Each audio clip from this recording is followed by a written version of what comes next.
match day 6 in the Champions League. This is episode 16 of Pinnacle FC. Gareth Wheeler, Jake Osgathorpe with you to break down what's been an unpredictable, really difficult to prognosticate Champions League campaign thus far. Teams that you think would be at the top, they're down in the middle, some near towards the bottom of the table, where only the top 24 teams are assured to even go on and advance through this first stage, which lasts 8 games for each team. So this is a critical match week, Jake. Let's get straight to the business. On Tuesday, a couple big games, including one of our sweetheart plays on Pinnacle FC. Atalanta hosting Real Madrid. Atalanta 5th, commanding position. They've been rampant both in Serie A as well as in the Champions League as well. Real Madrid down in 24th place as their defensive issues continue to rear their ugly head. What do you make of this fixture, and is there a market that attracts you to this game? Yeah, I think it's going to be a cracking game. As you know, anybody who listens and watches, we are massive fans of Atalanta, and they haven't really let us down. They've landed us down in the last 2 match weeks. We've backed them to win the game, usually good for goals. I'm not going to abandon them here. I think that they should probably be favourites to win this game, which may come as a bit of a surprise given that we're talking about the record Champions League winners and the current holders, Real Madrid. But this is not the Real Madrid team that people are perhaps expecting to see this season. As you mentioned, 24th, they are clinging on to that playoff spot as it stands with 2 games remaining after this one.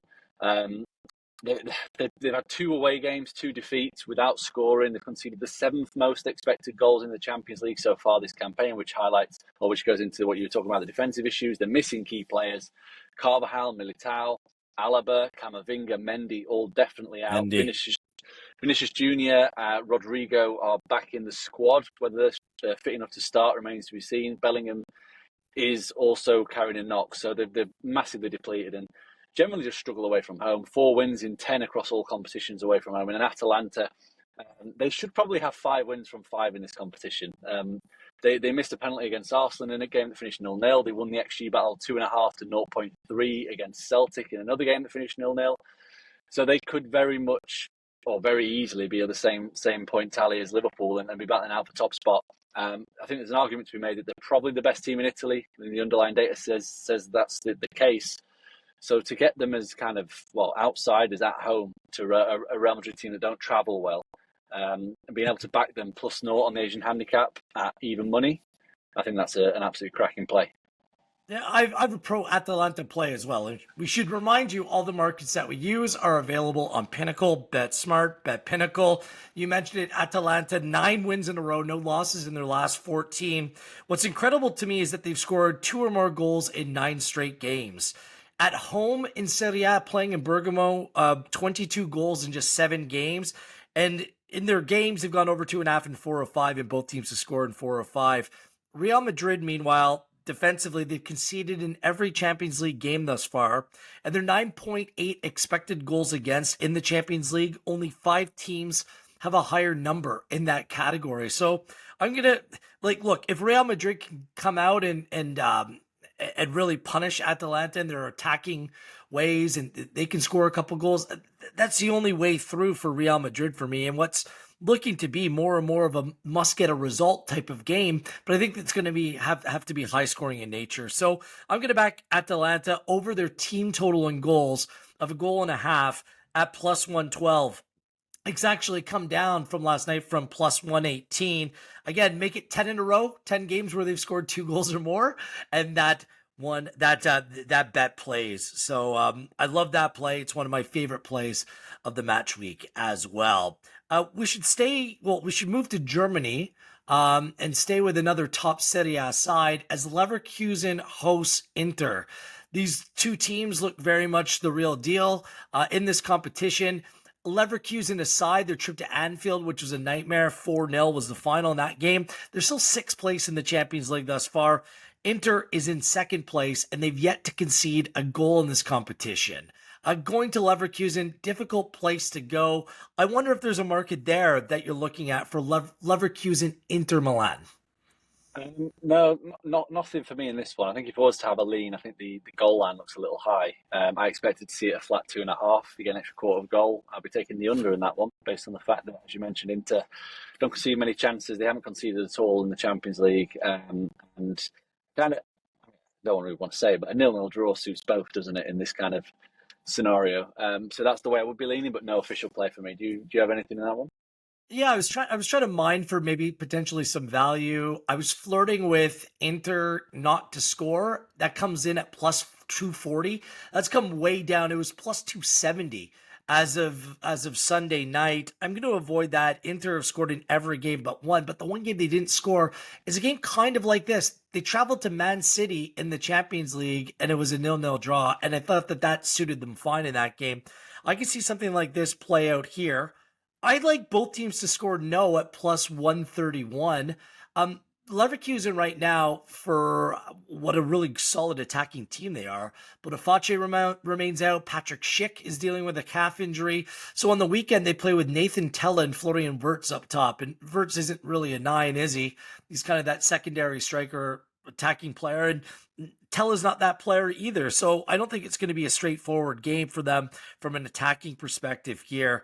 They don't lose. Neither of these teams really lose. And for as good as Inter are from an attacking perspective, I think they'll be very comfortable just playing defensive, keeping it a tight game. You're right. The draw suits both teams in this one. So both teams have scored no at plus 131. In terms of the other Tuesday fixtures, what's making your board, Jake? So I have a couple of plays in the Club Brugge versus Sporting Lisbon game. Very interesting, just the way in which it's kind of, I won't say all fallen apart for Sporting, but it's definitely taken a very negative turn. The new manager, João Pereira, came in. They won the first game in a cup match, Taça de Portugal, against the third tier side, 6-0. Yep. Since then, they've lost all 3 matches, and that is actually the first time since 2019 Sporting have lost 3 games in a row in all competitions. So, yeah, something they're not really used to. And I think the worrying thing is that the defeats have come against Santa Clara and Moreirense, who are, well, bottom half, mid-table-ish kind of Portuguese level teams. So not even like they've lost to Benfica or Porto or Braga. Immediately I'm looking to take Sporting on and then dig a little bit deeper and like, why is this happening? And they're just not creating as many chances, or as many good chances anyway. I mean, under Pereira, I know it's only a small sample size, but in the 3 matches, they've averaged just 1.6 big chances created per game. And under Amorim across League and Champions League, they're averaging 4.6. So they're basically creating 3 fewer big chances on a game-to-game basis after Amorim. And they come up against a Bruges side who've actually, I mean, their calling card in Europe's been defensive. They've been very difficult to beat. They've conceded a few chances, allowing less than 1 expected goal per game, which is partly down to the schedule. They've not really played at one of what you call the big boys, but even against everybody else that they have played, they've limited them pretty well. So yeah, they're going all right. They're on a 10-game unbeaten run. They beat Aston Villa in the Champions League at home. Again, a little bit fortune there with how the penalty and the goal came about, but they limited Villa impressively, just 0.4 expected goals there for Aston Villa. So I think if they carry on playing the same way and if Sporting's attack continues to struggle, I think Bruges can get a positive result. You're getting minus 109 Bruges with a quarter goal head start on the Asian handicap. And I'll also back the under 2.75 goal line at a plus number. Just getting that number up now. Plus 107 for under 2.75 goals. I think it could be quite a low scoring game. I think 3 of Sporting's 5 have gone under, including both away from home. And Bruges is, I think, 4 of 5 with both home games going under as well. So I quite like both plays there. If you didn't see what happened between Bruges and Aston Villa, it was one of the great robberies of all time. If you're backing Villa in that game, I mean, Martinez, who was it? Mings? Did he play it out to Mings? Yeah, Mings. Yeah. And he picked it up because he didn't think that the ball was in play, and he just wanted to retake the goal kick, and they ended up calling a handball and a pen. It was wild to watch. I'll back Club Brugge on the draw no bet at plus 127 for the exact same reasons. I'll dig a little deeper in the expected goal differential per 90 minutes in the Champions League. Club Brugge is superior than Sporting, despite being 12 places below them in terms of the Champions League table. I think they're a good side. When they went to Celtic, they played to a 1-1 draw, but the edge the XG in that game, I know it was a sensational Carter Vickers own goal, but Bruges did create chances in that game. I do think they're a pretty good team, especially playing at home as well. So the draw no bet play, backing the home side, that's absolutely making my card this week as well. Anything else you're looking at in terms of Tuesday fixtures? No, I think that's everything for. Yes, there is. I'm just getting my Tuesday and Wednesdays mixed up. Over 2.75 in Brest versus PSV. Minus 102 looks a cracking bet. PSV have just been absolutely mad for goals so far this season. They've scored 56 times in the Eredivisie, so 3.7 goals scored per game, and they haven't stopped on the continent either. I think in total, PSV's matches this season are averaging 4.5 goals per game, and Brest, they're no slouches either. They've gone over 2.5 in 4 of 5 Champions League games, gone over 2.5 in 13 of 19 across all competitions this season. The line looks probably a quarter of a goal too low. I'm more than happy to weigh in on that one. As long as I don't see the Jamie Carragher, Micah Richards nonsense when it comes to Brest playing, then I'm all good. I'm all good. Let's back the over in that one as well. I've a lean to Liverpool, Girona under half a goal, so not to score at plus 149. They got shut out by Real Madrid, did Girona on the weekend with a 0.35 XG in that game. They didn't score in the Copa del Rey. They didn't score at Sturm Graz. They didn't score at PSV. They didn't score at Las Palmas. I think that they're just that kind of team and just unreliable. And when they're playing a Liverpool side that's only conceded once in the Champions League, the only team with a perfect record so far. And by the way, the lowest expected goals against in the Premier League, and a team that's regularly picked up clean sheets against top sides. I think it suits Liverpool well in that game. And at plus 149, that's absolutely bettable range for me. I also like RB Leipzig to beat Aston Villa plus 162. We'll have to do a little bit more of a deep dive maybe on the midweek podcast, Jake, about what's gone on with Villa. I know they're coming off back-to-back wins, but they're both at home against Southampton and Brentford, away from home. They've just really struggled away. They lost 3-0 at Chelsea, lost 2-0 at Liverpool. Good teams, I get it. 1-0 at Bruges, 4-1 loss at Spurs, and they're 12th in away expected points in the Premier League as well. They've only conceded 1 in the Champions League, but their expected goal differential is only plus 0.12. So they've been a side that's been competitive in games, but to get that kind of respect, going away to a Leipzig side that's finally getting a few players back into their team, and are now showing that they can play a little bit. Back-to-back wins, back-to-back clean sheets for Leipzig. And this is really the last chance saloon for Leipzig in this one. They're in the bottom 3. They don't have a point. But I look at the teams that they played in the Champions League. Atleti, Juve, Liverpool, Celtic, Inter, and that's at Celtic, by the way. That's as tough of a schedule as they're going to play. So last chance saloon at plus 162, I can back Leipzig at home over Aston Villa. And just a really quick mention, PSG at RB Salzburg. Is this the time? Because PSG, a very similar scenario where it looks like they need to win. You can get them minus 1.5, so a goal and a half at minus 107. Would you back them? Do you trust them? Like Dembele didn't start on the weekend. Kolomuani didn't start. Clearly with eyes for this matchup. I mean, it's Tuesday or nothing for PSG. Seems that way. Yeah, they've got City and Stuttgart afterwards. So yeah, they need to start winning football matches. I think, fortunately for them, they are playing Salzburg, who have been pretty tragic so far in this group stage. I think they lost 3-0 to Sparta, 4-0 to Brest, 5-0 to Leverkusen. So if there is a team that PSG can turn it on against, it will be Salzburg. And I think the weird thing about PSG is that their underlying process has actually been pretty solid in the Champions League. Just they haven't got the results. They're averaging 1.6 expected goals for and 0.8 expected goals against per game, which is it's probably enough to keep you in the top 10 in the league phase, you would imagine. But as you mentioned, some tough teams that have been very clinical against them. Let's run through the Wednesday fixtures. Remember, BetSmart, Bet Pinnacle, all the markets that we deal with on this podcast available on Pinnacle. Fourth place Dortmund taking on third place Barcelona. Both sides 4-0-1. Barcelona 18 goals scored, 5 conceded. Dortmund 16 and 6. They're the two top goal scoring sides in the Champions League as well. It's a mouthwatering tie. Dortmund hasn't lost at home all season long, and Barcelona the best away side in La Liga. How are you looking at this game, Jake? There could be fireworks this weekend, this midweek. Yeah, there could be. The market's expecting there to be, isn't there? The line's at 3.25.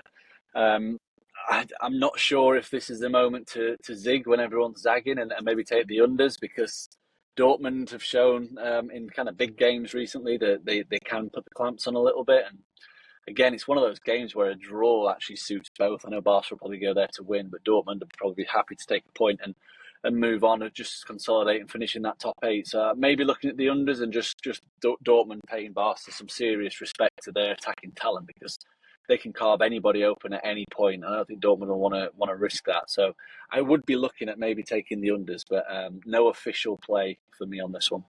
Yeah, it's a tough one for me. I'm leaning to Dortmund and over the team total at 1.5, but it's only at plus 106. I'm not sure if it's worth it. I watched Barcelona Betis on the weekend. It finished 2-2. They gave up a 3.15 xG to Betis away from home. Like, for all that Barcelona scores away from home in La Liga, they've an 18.46 expected goals against across 11 fixtures as well. So they give away chances, and I think that might suit Dortmund. Just the way that Barcelona play, they're thrilling, but no official play for me. But I lean Dortmund over in terms of the team total. Also, Juventus and Man City. I mean, you've both teams struggling for different reasons. Juventus, no losses in 9, so it's been okay, but only 2 wins over that span. And Man City, back to their non-winning ways with a 2-2 draw at Sellers Park against Crystal Palace on the weekend as well. Is this a good spot to back Man City? Because I kind of feel it is. At minus 102, minus 103, right about there in the market, I think it's worth the risk. It's a Juventus side that's really been affected by injuries. And it's just a team that I just feel like is nowhere near hitting full stride because of the injuries and the players that aren't available for them. Yeah, perhaps. I personally won't be getting involved. I'm not ready to trust City. I think he's going to have to rotate as well. Those players have played. The lad that played at Crystal Palace have played a couple of games in quick succession, I think. So, yeah, we might see a bit of rotation. It could end up in Juventus just stinking the place out and playing for a goalless draw, as they tend to do. So, yeah, even though it is a very backable number, and you would think that, champions of England, Man City, pre-tournament favourites for the Champions League. But, yeah, I'm just going to sit this one out and watch, because we all know what Juventus are capable of. Yeah, for all of City's problems, like, this is a very young Juventus side. They've lost some steel in the midfield as well. Check the availability of Juventus players. Like, minus 102 could jump off the page as being a potential steal, but you might want to get on it early if you want to back City in this game. Anything else on Wednesday? I'm light for Wednesday plays. The Milan Red Star game is being juiced up. The total's at 3 now at minus 120, but this game could really very well end 6-2, 5-1. So I'm tempted the over no matter what, depending on getting the right price in the market. And the under in Lille and Sturm Graz stands out to me, minus 109, 2.75. Sturm Graz only 3 goals, only hit 3 goals once in terms of a match total, once in the Champions League thus far, and that was at Brest, who are a very attack-minded side. Other than that, they have an XG of 2.9 in the Champions League. All of their games are tight, close, and cagey. And Lille only has an 11.87 XG at home in 7 games in Ligue 1 play, 5.7 XG in 5 Champions League games. They're advantageous, and they've been playing some decent enough football, but I still think a low-scoring game is in the works for that one. That's all that's making my Wednesday card. I'm not sure what else jumps off the page for you. No, I also have the over down in the Milan game. I think this could be, like you said, 6-2, 7-2, anything really. Red Star games are averaging 5.2 goals in the Champions League, which is just absolutely mental. And we know Milan are very good going forward, but extremely vulnerable defensively. I think was it Slovan Bratislava they played the last time, and needed 2 late goals to turn that around and win 3-2. So yeah, playing the over there. I'm also going to play Benfica -1 on the handicap as well at -101. They're absolutely flying under Bruno Lage at the minute. Won 14 of the last 16. One of their 2 defeats have come against Bayern Munich. They scored 48 goals in those 16 matches, so 3 per game. They thrashed Atletico Madrid at Stade de Luz at 4-0, beat Porto 4-1 there too recently, averaging over 2 expected goals per game in the Champions League. And Bologna have really struggled with the step up, struggled to create chances, less than 1 expected goal for per game themselves. So I think this could be a game where Benfica really stamp their authority. And they'll be on a massive high, not only because they're winning so many football matches, but Sporting have dropped points as well. If Benfica win their game in hand domestically, they go top of the league, which is probably something they weren't expecting. So, a lot to be positive about for Benfica. And taking the -1 handicap, they obviously have to win by 2 goals to get full payout. Win by 1, we get our money back. And I'd be very surprised if they didn't win the game. Brilliant. That's a lot of picks, almost rapid fire in 20 minutes for the Champions League. Let's review with your top 3 bets, your top 3 plays for midweek Champions League Matchday 6 action. Number 1 is going to be Brest versus PSV over 2.75, -102. I will be taking Milan Red Star over 3 goals at -121 and Atalanta draw no bet versus Real Madrid at even money. Okay, my favorite will be the Atalanta team total at +112 against Real Madrid. Second, we'll go Club Brugge, draw no bet, +127 against Sporting. And Man City will make my podium at -102 to go on and beat Juve away from home so they can finally jump up the table in the Champions League. Let us know your thoughts. Weigh in on the chat. Smash that subscribe button, smash that like button, and we'll be back on Wednesday to preview the weekend that will be across Europe's top footballing leagues. Great stuff, Jake, as always. We'll do it again on Wednesday. Thanks for watching. This has been Pinnacle FC, episode 16.